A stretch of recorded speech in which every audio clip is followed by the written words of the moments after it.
Program, folks, on this Tuesday. Pleasure to have your company from wherever around the globe you're joining us today, perhaps across the breadth and width of North America on Sirius XM, PGA Tour Radio via multiple satellites or around the globe through NBC Sports and Golf Channel platforms.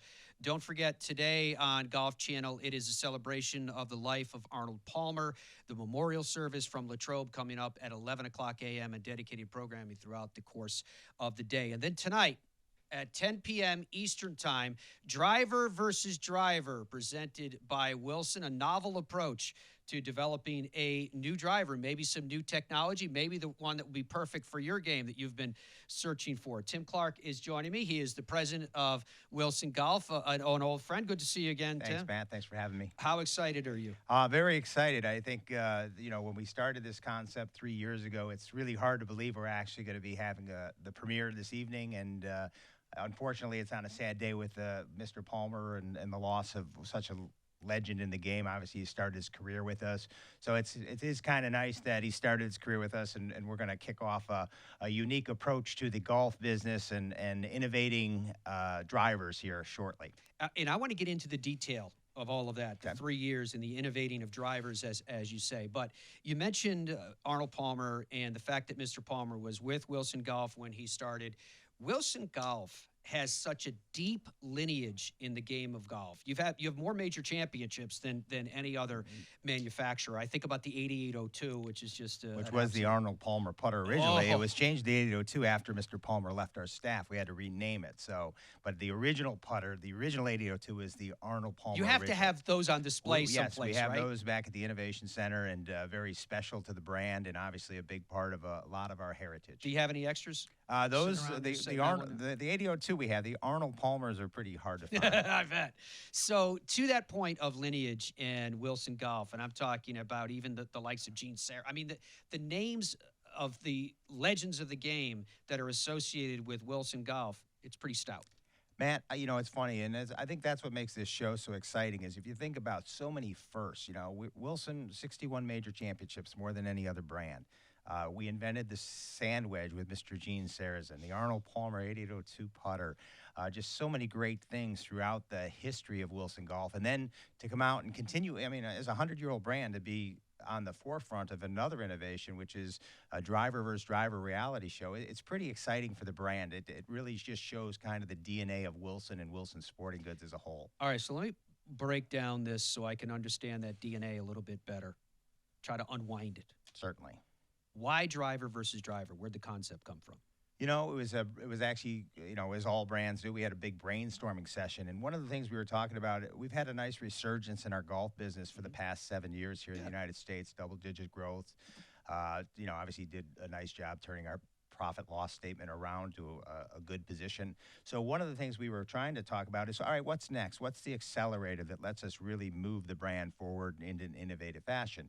And clearly, Matt, you've been around the game as long as I have. So there's no doubt that drivers are what people really like to talk about. So drivers, we've had great success over the years with drivers. John Daly won majors, Padraig Harrington won 3 majors with our DD6 driver. So we've had success, but we've always been known more as an iron brand. So the idea of driver versus driver was created. The idea was we were actually talking about innovation and the fact that there's a lot of crowdsourced ideas that get sent into Wilson, but you never see drivers, and it's because they're so hard to innovate, number one, and to make a prototype is almost impossible for the average person.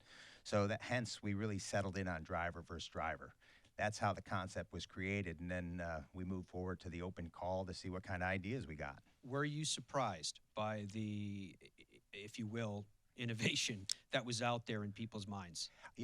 I think the most exciting thing for me, again, in an inside industry guy.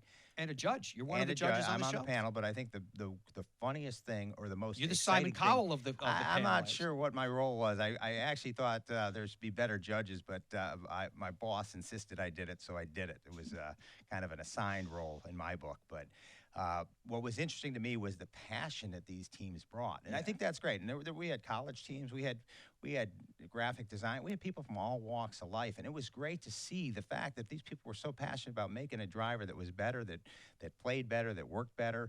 And quite honestly, they, at the end of this show, you'll see that it was accomplished, which is really exciting. Yeah, but for a veteran campaigner like yourself, were you sitting in that chair and all of a sudden you went, I can't believe that someone just came up with a concept like that? It's ingenious. Yeah, I think the walkthrough is a bunch of emotions. Number one is when we first got the submissions, I was scared to death because they weren't the good ideas didn't really come into like the last 48 hours. So, Matt, in all honesty, I was sitting there thinking this career is coming to a quick halt if this show goes any further. But the last, there was over 300 some entries, but we finally got to a point in the last 48 hours where the good thought out ideas came in.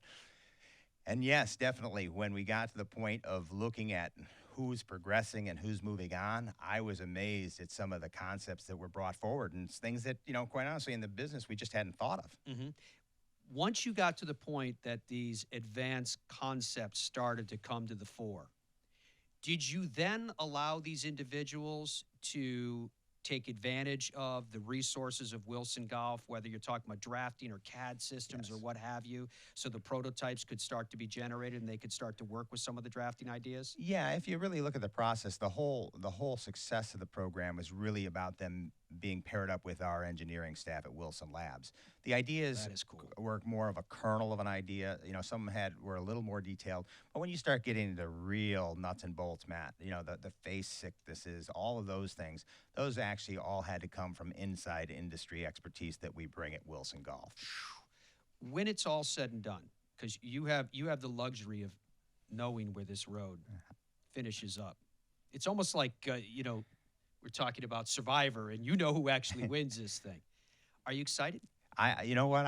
It's really cool to be part of something so innovative, and to know that this driver that comes out is going to be a world-class product, which was the goal of the show. Yeah. It is going to be somewhat unique. I mean, not so much in shape, but in some of the adjustability, and the fact that we've already got commitments from Kevin Streelman that he's tested it. He is putting it in, so it will be a tour-proven product, which is even more exciting than anything else. Because obviously, having the best players in the world playing the product really takes it away from being an innovative golf show to being a world-class idea, Matt. Are you ready to become a television celebrity now that you've been on this, a judge in this series? I'm ready to go back to the day job. I'm much more of a P&L guy, man. I'll let you handle the TV stuff, but I enjoyed it. I have much more respect for what you guys do for a living. Number one, you guys always do stuff early in the morning, which isn't. I'm more of a 10 to 2 guy. That's my wheelhouse. But morning starts at 10 for you. Yeah, exactly. I do my best thinking. The crack of 10. So, but everything's early. Everything's hurry up and wait. But I will say this: I do watch every TV show with a whole different lens now, with all of the stuff that goes on that I now know that I had no idea. Well, the lenses that will be upon this man and all of the other